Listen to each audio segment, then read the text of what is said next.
Europan, c'est un concours qui est assez formidable et qui est assez rare en son genre, qui laisse une grande liberté d'expression à la fois dans les modes de rendu et dans les échelles de projets auxquels on répond. Dans Europan, on peut à la fois faire une proposition architecturale, une proposition urbaine, une proposition de territoire. Et c'est très rare que ce soit le cas aujourd'hui, en France en tout cas, ou en Europe. Europan, c'est un concours qui est quand même très connu, à la fois des jeunes architectes, urbanistes et de plus en plus paysagistes qui n'ont pas forcément leur propre structure. Et ça fait partie des rares concours qui ne sont pas ouverts qu'aux agences.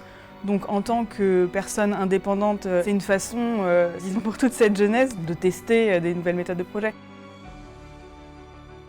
Europan pour nous, ça a été un véritable tremplin. On n'aurait jamais sauté le pas s'il n'y avait pas eu le concours Europan, à la fois pour nous donner une première visibilité, nous donner une première référence à faire valoir et nous conforter dans le fait que nos propositions pouvaient avoir un intérêt dans de la maîtrise d'œuvre de projet.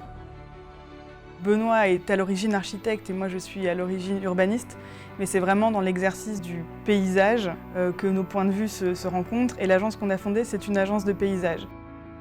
Les questions qui sont posées dans les concours Europan sont des questions qui sont beaucoup plus urbaines et je pense que les paysagistes vont de plus en plus avoir une place à prendre dans la conception des projets urbains.